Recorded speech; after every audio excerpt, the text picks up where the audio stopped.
Presiden Prabowo Subianto tegaskan komitmennya untuk sejahterakan buruh, salah satunya menghapus sistem outsourcing. Dan segera akan kita perbaiki. Ratusan calon jemaah haji yang tergabung dalam kelompok terbang pertama dari berbagai embarkasi mulai masuk asrama haji.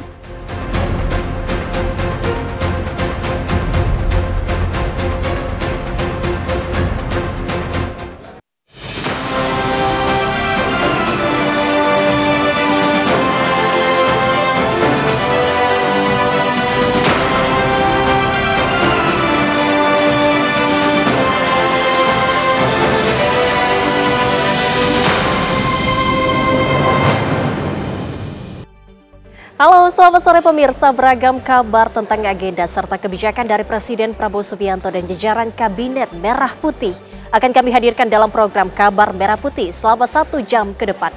Bersama saya Prita Zega, inilah Kabar Merah Putih selengkapnya untuk Anda.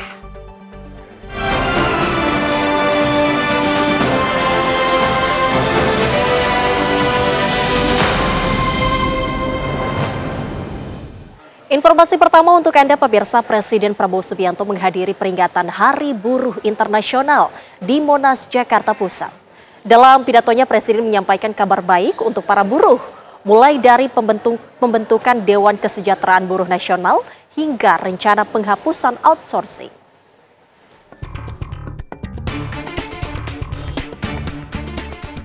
Ratusan ribu buruh dari berbagai daerah memadati kawasan Monas, Jakarta Pusat. Mereka sudah berkumpul sejak pagi dalam peringatan Hari Buruh Internasional.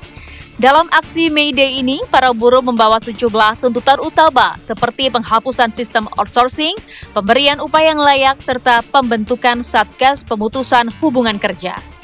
Sekitar pukul 10 waktu Indonesia bagian Barat, Presiden Prabowo Subianto tiba di Monas. Kehadiran Prabowo pun langsung disambut antusias oleh ratusan ribu buruh yang sedang berkumpul sejak pagi. Dalam pidatonya, Presiden menyampaikan rencananya untuk memperbaiki kesejahteraan buruh melalui kebijakan-kebijakan yang akan segera ia buat. Di antaranya yaitu adalah pembentukan Dewan Kesejahteraan Buruh Nasional, pembentukan Satgas PHK, hingga penghapusan outsourcing.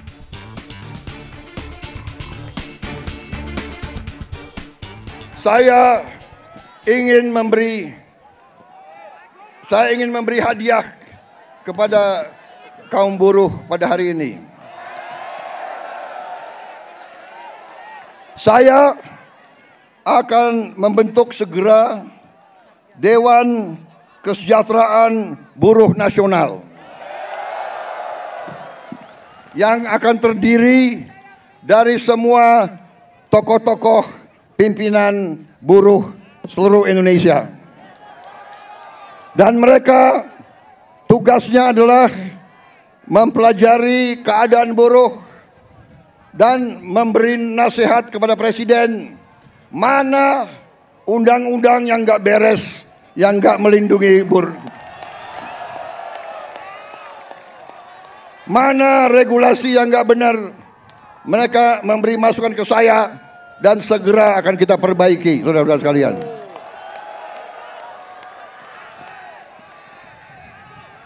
Saudara-saudara sekalian,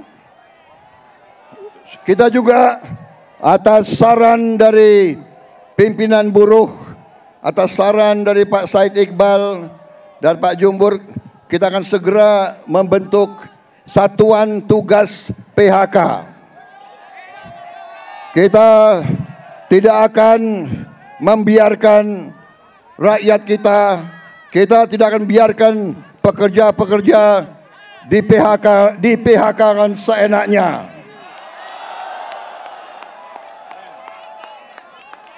Bila perlu tidak ragu-ragu kita, negara akan turun tangan, saudara-saudara sekalian. Saudara-saudara sekalian, juga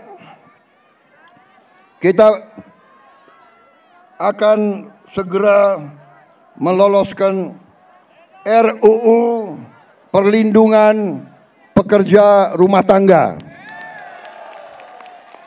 Wakil Ketua DPR yang hadir, Pak Dasko, Pak Sufmi melaporkan ke saya, minggu depan RUU ini segera akan mulai dibahas. Mudah-mudahan tidak lebih dari 3 bulan undang-undang ini akan selesai kita bereskan. Juga saran dari Pak Jumhur, undang-undang perlindungan pekerja di laut, pekerja di industri perikanan, pekerja di kapal-kapal, kita juga segera akan memuntak undang-undang itu. Jadi kami Satgas PHK dan Dewan Kesejahteraan Buruh Nasional ini akan mempunyai peran yang sangat penting. Saudara-saudara sekalian, saya juga akan meminta Dewan Kesejahteraan Nasional mempelajari bagaimana caranya kita kalau bisa tidak segera tapi secepat-cepatnya kita ingin menghapus outsourcing. Tapi saudara-saudara, kita juga harus juga realistis. Kita juga harus menjaga kepentingan para investor juga. Kalau mereka tidak investasi, tidak ada pabrik, kalian tidak bekerja. Jadi kita harus bekerja sama mereka atas usul pimpinan saudara. Dalam waktu dekat saya akan mengadakan suatu pertemuan di Istana Bogor. 150 pimpinan buruh akan saya pertemukan dengan 150 pemimpin perusahaan di Indonesia. Kehadiran Presiden Prabowo beserta dengan sejumlah Menteri Kabinet Merah Putih di acara Puncak Hari Buruh Internasional dianggap menjadi pertanda keberpihakan pemerintah terhadap kesejahteraan kaum buruh. Dari Jakarta, tim TV One mengabarkan.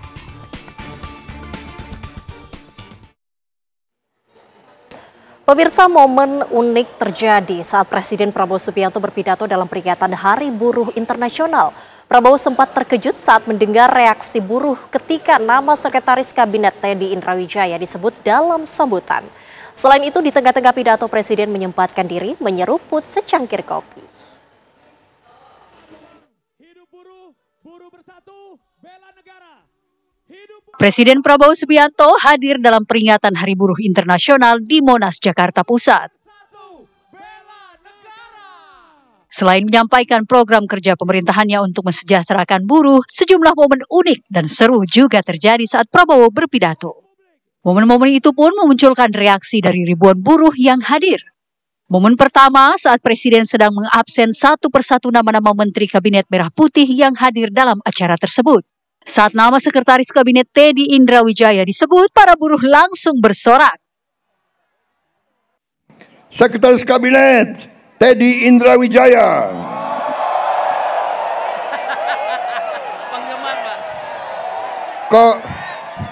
Kok lebih banyak sautannya daripada untuk gue nih?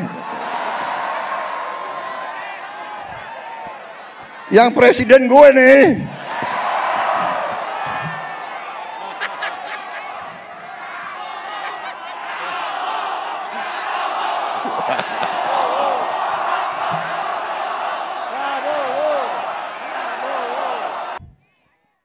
Selanjutnya, saat nama Kapolri dan Panglima TNI yang memiliki nama belakang Prabowo dan Subianto disebut, Presiden pun dengan bercanda menanggapi jika keduanya bisa saja tidak diganti.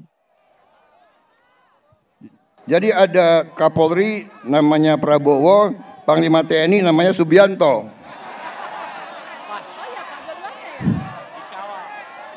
Presidennya Prabowo Subianto. Wah, ini alamat nggak diganti-ganti nih Kapolri sama.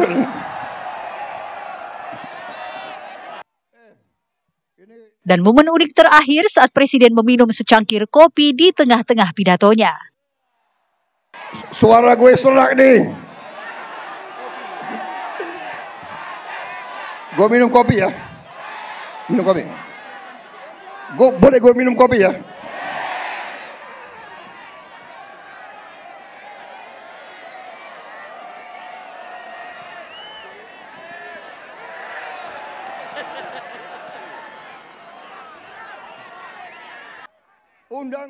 Di akhir pidato, Presiden pun tidak lupa mengucapkan selamat Hari Buruh untuk seluruh buruh di Indonesia. Selamat Hari Buruh Internasional. May Day semoga. Dari Jakarta, tim TV One mengabarkan. Federasi Serikat Pekerja Metal Indonesia (FSPMI) Gorontalo menggelar aksi unjuk rasa di Rumah Dinas Gubernur Gorontalo dan menyampaikan 4 isu nasional dan 3 isu lokal di hadapan gubernur. Sementara buruh di Semarang juga melakukan aksinya di Rumah Dinas Gubernur Jawa Tengah.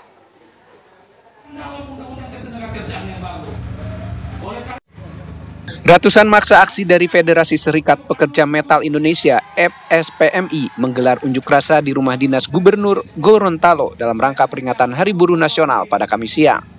Dalam aksi ini, massa menyampaikan 4 isu nasional dan 3 isu lokal terkait kesejahteraan buruh. 4 isu nasional yang disampaikan diantaranya agar buruh dilindungi oleh Undang-Undang Ketenagakerjaan yang baru dan pemerintah mencegah terjadinya PHK massal. Sementara 3 isu lokal yang disampaikan diantaranya terkait perusahaan yang tidak menerapkan upah tidak sesuai UMP dan perusahaan memberikan jaminan kesehatan pekerja serta jaminan ketenagakerjaan bagi para buruh. Menyikapi tuntutan massa aksi tersebut, Gubernur Gorontalo Gusnar Ismail menerima semua aspirasi yang disampaikan massa aksi. Isu nasional, apapun kebijakan nasional pasti akan ditindaklanjuti di provinsi. Saya akan bentuk tim di bawah koordinasi Dinas Tenaga Kerja dan perwakilan dari unsur apakah dia serikat buruh, apakah dia federasi, silakan satu-satu untuk berembuk bersama.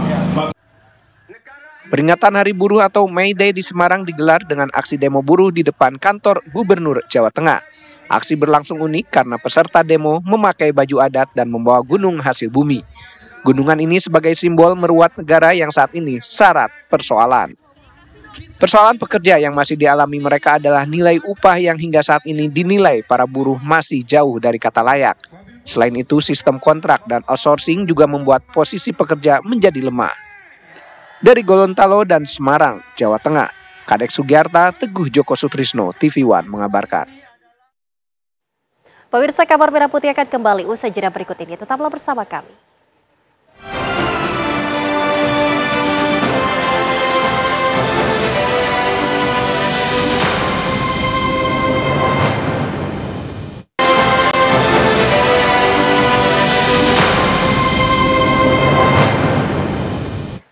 Anda kembali di Kabar Merah Putih. Pemirsa, Presiden Prabowo Subianto memimpin rapat terbatas bersama Wakil Presiden Gibran Rakabuming Raka dan sejumlah jajaran Kabinet Merah Putih di Istana Merdeka pada hari Rabu kemarin.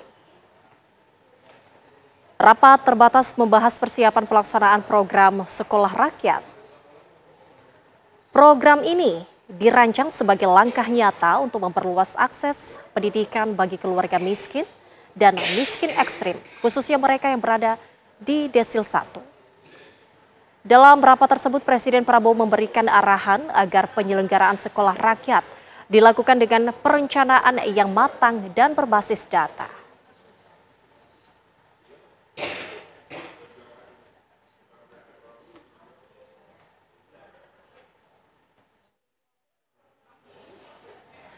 Pemirsa, untuk mensukseskan program Koperasi Merah Putih, Menko Bidang Pangan Zulkifli Hasan bertemu dengan para kepala desa di Surabaya dan juga Sidoarjo. Sejauh ini di Jawa Timur ribuan Koperasi Merah Putih telah terbentuk. Utang-utang kami dilunaskan. Amin.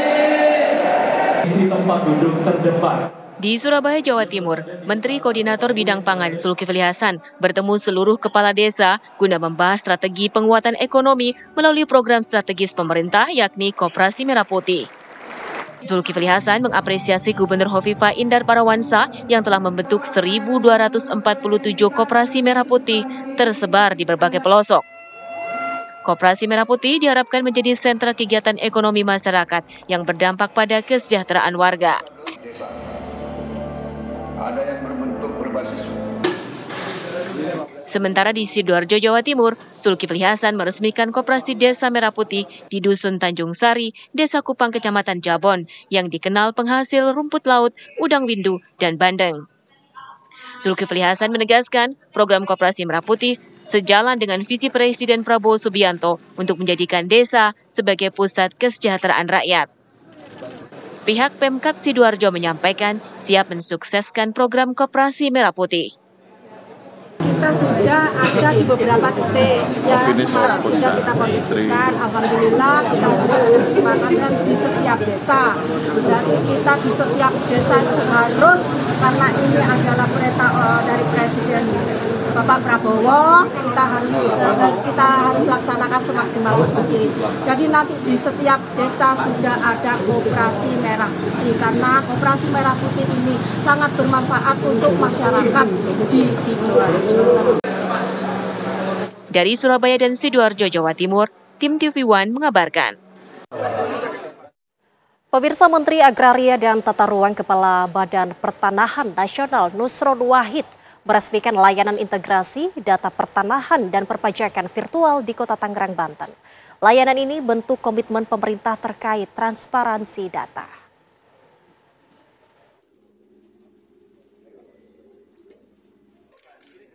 Menteri Agraria dan Tata Ruang Kepala BPN Nusron Wahid meresmikan layanan integrasi data pertanahan dan perpajakan virtual di Kota Tangerang, Banten.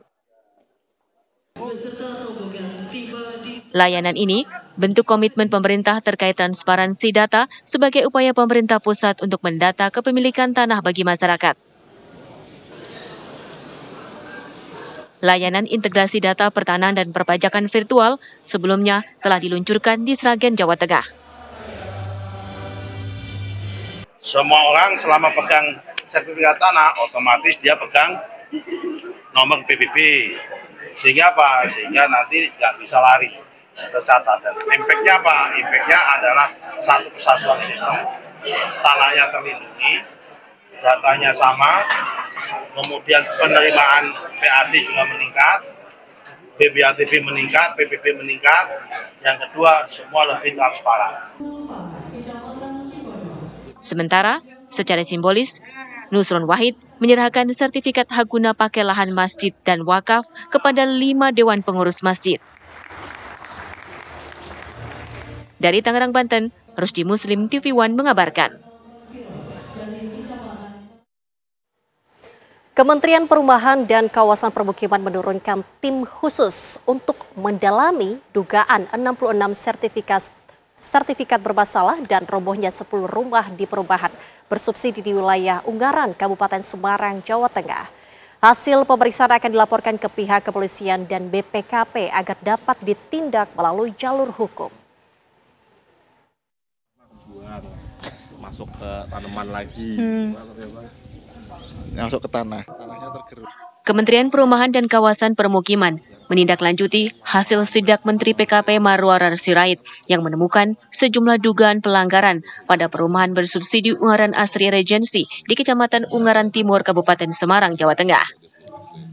Sebelumnya, Menteri PKP Marwarar Sirait menemukan fakta 10 rumah roboh dan 66 sertifikat bermasalah pada perumahan bersubsidi yang mulai didirikan pada tahun 2017 tersebut. Tim khusus dibentuk dipimpin oleh Dirjen Tata Kelola dan Pengendalian Risiko Kementerian PKP. Guna mengusut adanya dugaan pelanggaran pada rumah bersubsidi tersebut, tim mengecek struktur bangunan rumah yang roboh dan kondisi lingkungan perumahan yang berada di tepi jurang. Sebelumnya memang di perumahan ini selain kita melakukan penemuan secara langsung, tapi juga ada beberapa warga yang menyampaikan keluhannya baik itu per surat maupun melalui media online. Disitulah kita menjadi pijakan untuk menelusuri berbagai keterangan. Salah satunya kita meminta keterangan dari warga yang mengeluh. Kalau keluhan warga ada berbagai macam, ada mengeluh terkait dengan administrasi, misalnya ada yang sudah membayar lunas tapi belum mendapatkan sertifikat, tapi ada juga yang menyampaikan keluhannya berkaitan dengan kondisi lingkungan yang berada di pinggir tebing curam dan berpotensi longsor. Hasil pemeriksaan ini akan dilaporkan kepada polisi untuk mengungkap ada tidaknya dugaan pelanggaran hukum, serta dilaporkan kepada BPK jika nantinya ada temuan kerugian pada keuangan negara karena ini merupakan perumahan bersubsidi. Saat ini puluhan warga telah dimintai keterangan termasuk Pemkab Semarang dan pengembang. Dari Semarang, Jawa Tengah, Aditya Bayu, TV One mengabarkan. Pemirsa, upacara tahunan Hari Ulang Tahun ke-61 Sulawesi Tenggara yang bertema Harmoni Sultra digelar di alun-alun 19 November di Kabupaten Kolaka, Sulawesi Tenggara. Dalam momen itu, Gubernur juga memberikan bantuan kepada anak sekolah dan penghargaan kepada sejumlah daerah yang inovatif.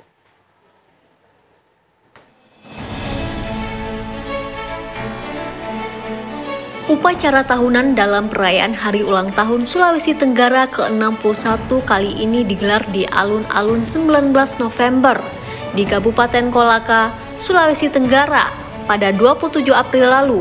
Gubernur Sulawesi Tenggara Andi Sumangeruka yang bertindak sebagai inspektur upacara menekankan pentingnya harmonisasi antar sesama untuk membangun daerah. Diketahui untuk tahun ini, peringatan Hari Ulang Tahun Sulawesi Tenggara mengangkat tema Harmoni Sultra dengan slogan maju, aman, sejahtera, dan religius.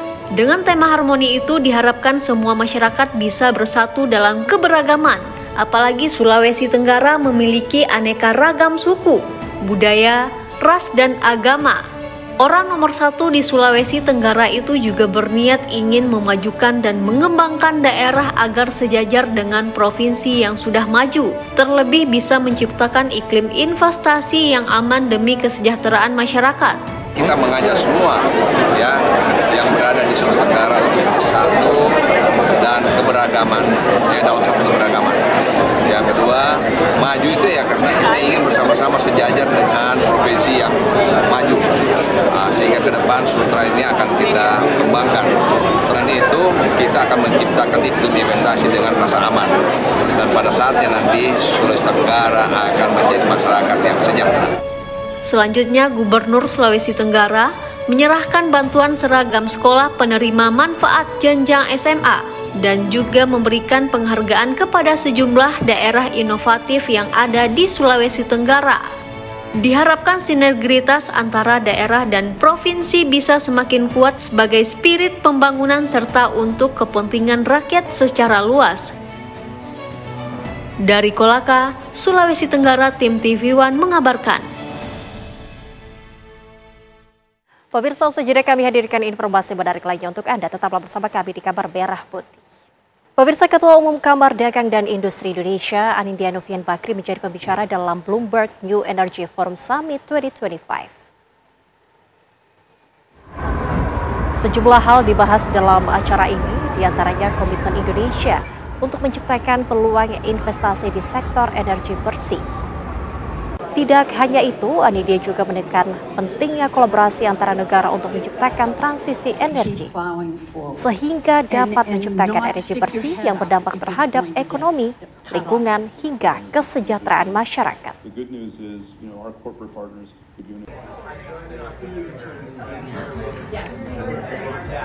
Hari Selasa kemarin dan juga Rabu, saya dan juga Ketua Dewan Penasehat Pak Hashim Joyo Hadikusumo bersama beberapa kolega Kadin, kita fokus untuk Bloomberg New Energy Forum. Kita di sana bicara banyak hal, tapi intinya bagaimana Indonesia ini bisa tumbuh justru dengan cara yang lebih berkelanjutan. Tentu di Indonesia ini kita memikirkan banyaknya penduduk Indonesia yang tentu mesti dari hari ke hari semakin baik. Tapi kita melihat itu tidak berseberangan dengan juga menjaga lingkungan.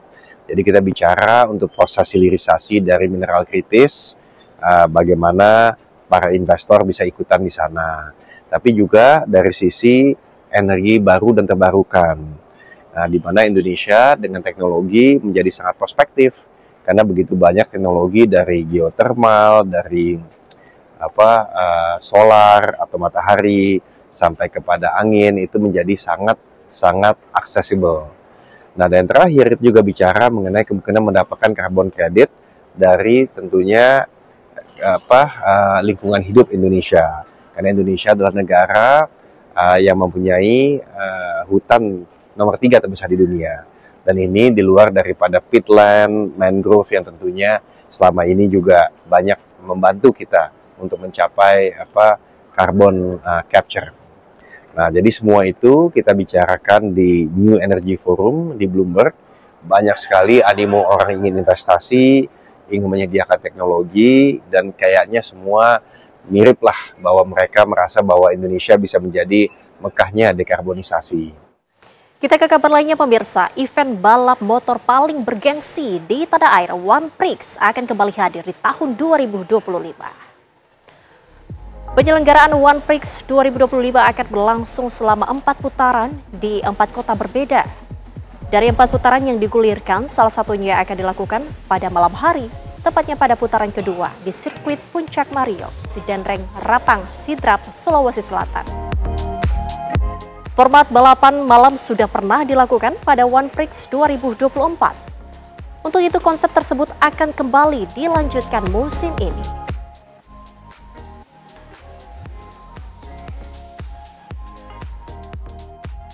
Di sini kita bisa melihat efek domino dari One Prix ini tidak hanya untuk balapan prestasi saja, tapi bagaimana membangkitkan para kunjungan wisatawan lokal yang merupakan fans-fans dari olahraga sepeda balap ini, sepeda motor ini. Pemirsa, Kabar Merah Putih akan kembali usai jeda berikut ini. Tetaplah bersama kami.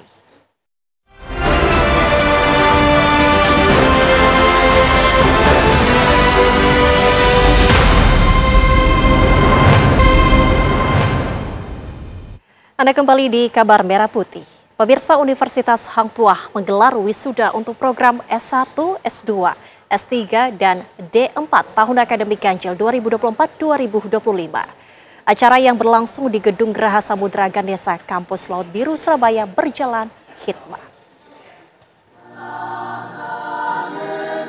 Acara wisuda ke-61 program Strata 1, wisuda ke-39 program Strata 2, wisuda kedua program Strata 3, dan wisuda kedua program D4 Universitas Hang Tuah tahun akademik ganjil 2024-2025 di Gedung Geraha Samudra Ganesha, Kampus Laut Biru, Surabaya, Rabu 30 April 2025. Dihadiri oleh Komandan Kodik Latal Letjen TNI Marinir Nur Alamsyah yang mewakili Kepala Staf TNI Angkatan Laut, dan tahun ini dalam rapat terbuka Senat Universitas Hang Tuah yang dipimpin oleh Rektor Universitas Hang Tuah, Laksamana Muda TNI Purnawirawan Dr. Insinyur Avando Bastari, Magister Filosofi, Magister Transportasi Operasi Laut, IPM ASEAN Engineering, telah mewisuda sebanyak 451 wisudawan. Hingga wisuda periode ini Universitas Hang Tuah telah mewisuda total sebanyak 17.232 wisudawan. Di antaranya merupakan profesi dokter sebanyak 3.659 orang dan profesi dokter gigi sebanyak 1.399 orang. Pada hari ini Universitas Hang Tuah bisa meluluskan 451 wisudawan. Semuanya sampai dengan saat ini Universitas Hang Tuah sudah meluluskan lebih dari 16.000 sarjana, baik itu D4, kemudian S1, S2 maupun S3. Yang pasti Universitas Hang Tuah ini kan bergeraknya di bidang intelektual. Ada banyak hal yang bisa dikerjasamakan, terutama dengan lembaga-lembaga pendidikan Angkatan Laut saat ini yang ada di Surabaya, baik itu Kodik Latal, AAL maupun STTAL. Terutama dalam pengembangan kepelatihan dosen, kemudian hal-hal yang lain yang kaitannya dengan metodologi penelitian dan metode-metode pengajaran yang ada di lembaga-lembaga pendidikan Angkatan Laut. Sebetulnya salah satu lagi yang yang bisa dikerjasamakan lulusan S1 terutama yang usianya belum terlalu masih mencukupi, masih bisa masuk menjadi anggota TNI Angkatan Laut. Universitas Hang Tuah telah menunjukkan komitmen kuat dalam melaksanakan Tridharma Perguruan Tinggi berdasarkan visi dan misi kelautan maupun kemaritiman nasional. Hal ini ditunjukkan dengan menambahkan kelautan dan kemaritiman ke dalam semua program studi maupun penelitian. Dalam sambutan tertulis yang dibacakan Komandan Kodik Latal, Kepala Staf TNI Angkatan Laut mengucapkan terima kasih dan apresiasi yang setinggi-tingginya kepada Ketua dan Pengurus Yayasan Nala, serta kepada Rektor Universitas Hang Tuah dan seluruh staf, para dosen, dan semua pihak atas segala dedikasi dan kerja keras program pendidikan tahun akademik 2024-2025. Dari Surabaya, tim TV One mengabarkan. Pemirsa, menjelang keberangkatan ke Tanah Suci, ratusan jemaah calon haji yang tergabung dalam kelompok terbang pertama dari berbagai embarkasi mulai masuk asrama haji. Para calon haji itu berangkat ke Tanah Suci pada Jumat dini hari.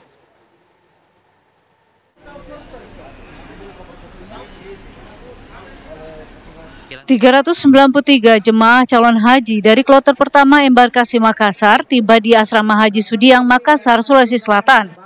Selama di Asrama Haji, jemaah akan mengikuti pembekalan haji, pemeriksaan kesehatan akhir, pembagian paspor, dan living cost. Sebelum akhirnya diberangkatkan ke Tanah Suci pada Jumat dini hari melalui Bandara Sultan Hasanuddin, Makassar.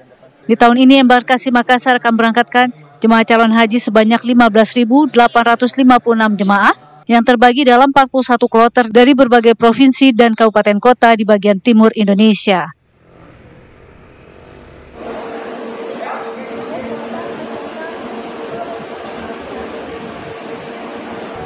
Kloter pertama asal Tulungagung, Jawa Timur tiba di Asrama Haji Sukolilo, Surabaya pada Kamis pagi. Sebanyak 445 jemaah calon haji asal Tulungagung ini langsung diarahkan masuk ke dalam Aula Mina. Selanjutnya, jemaah menjalani pemeriksaan kesehatan dan pemberian dokumen haji serta mendapatkan gelang haji dari Panitia Penyelenggara Ibadah Haji Embarkasi Surabaya. Lalu, para jemaah ini juga mendapatkan pengarahan dari panitia terkait ibadah haji, mulai dari pemberangkatan dari asrama haji hingga sampai ke Tanah Suci. Mereka akan berangkat ke Tanah Suci pada Jumat dini hari.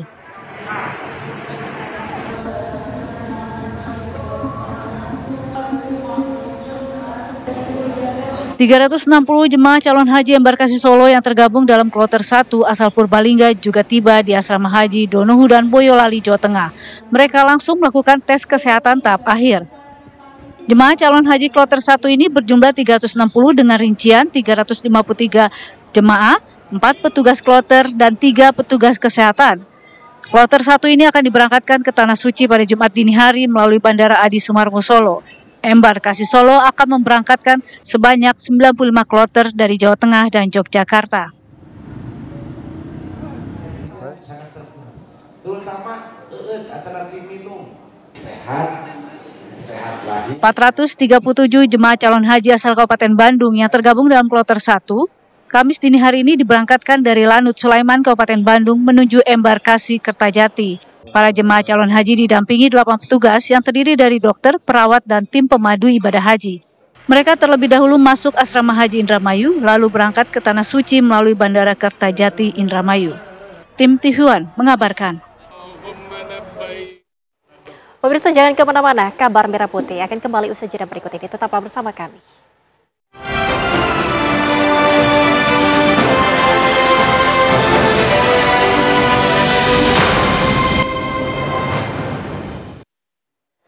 Pemirsa, perusahaan-perusahaan yang ada di Kabupaten Banyuwangi, Jawa Timur kini bisa lebih leluasa ekspansi pasar.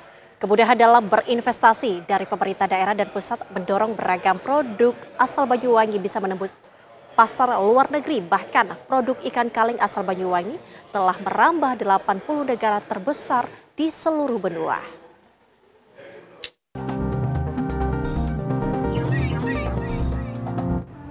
Iklim investasi yang menjanjikan membuka peluang bagi sejumlah perusahaan di Kabupaten Banyuwangi, Jawa Timur leluasa dalam berproduksi dan memperluas pasar.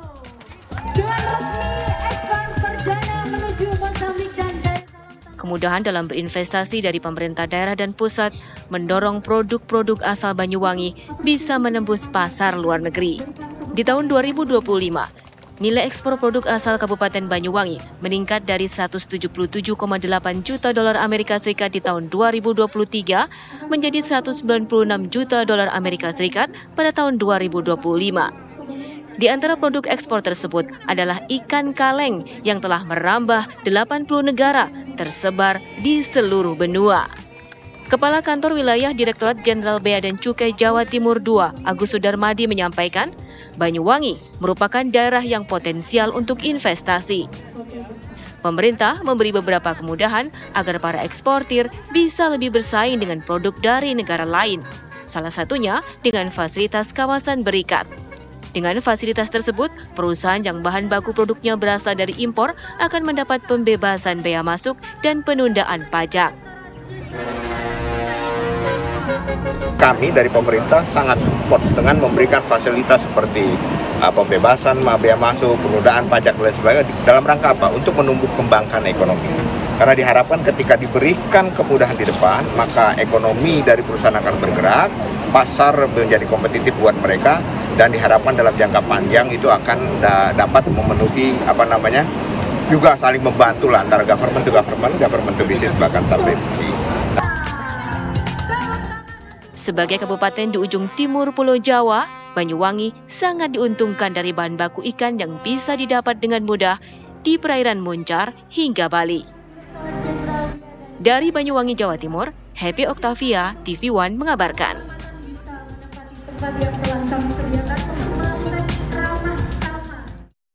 Ratusan ribu buruh dari berbagai daerah memadati kawasan Monas, Jakarta Pusat.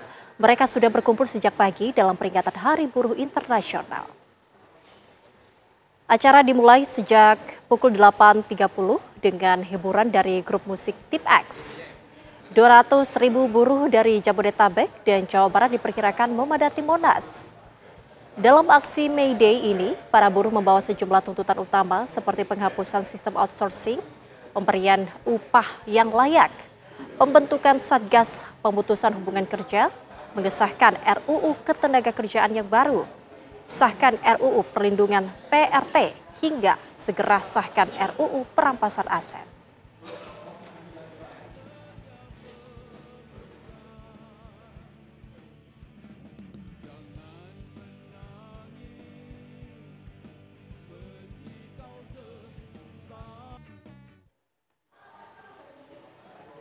Momen unik terjadi saat Presiden Prabowo Subianto berpidato dalam peringatan Hari Buruh Internasional.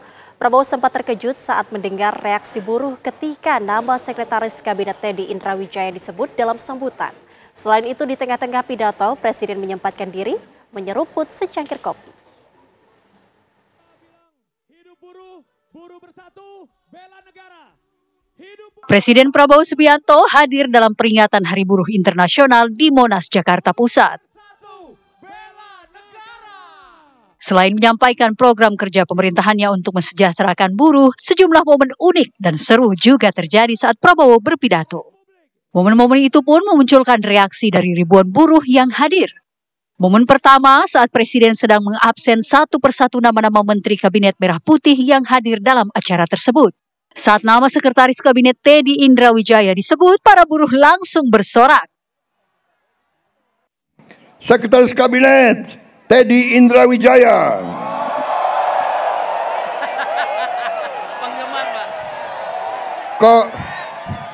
Kok lebih banyak sautannya daripada untuk gue nih? Yang presiden gue nih.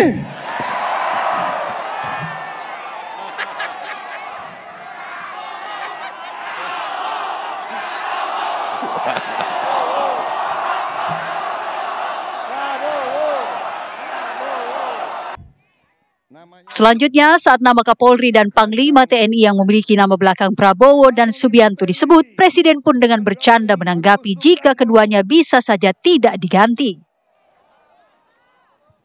Jadi ada Kapolri namanya Prabowo, Panglima TNI namanya Subianto. Presidennya Prabowo Subianto. Wah, ini alamat nggak diganti-ganti nih Kapolri.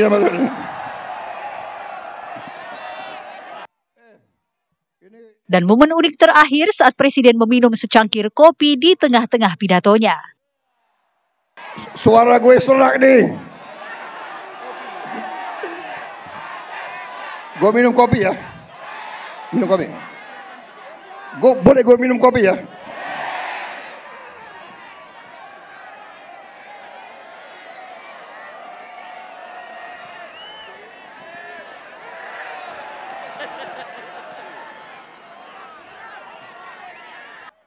Undang-undang Di akhir pidato, Presiden pun tidak lupa mengucapkan selamat Hari Buruh untuk seluruh buruh di Indonesia. Selamat Hari Buruh Internasional. May Day semoga. Dari Jakarta, tim TV One mengabarkan. Pemirsa, kabar tadi menutup jumpa kita di Kabar Merah Putih sore hari ini. Sesaat lagi Anda akan menyaksikan Kabar Petang bersama Sira Safira dan juga Andromeda Mercury. Saya Prita Zega dan seluruh kru yang bertugas pamit undur diri. Terima kasih. Sampai jumpa.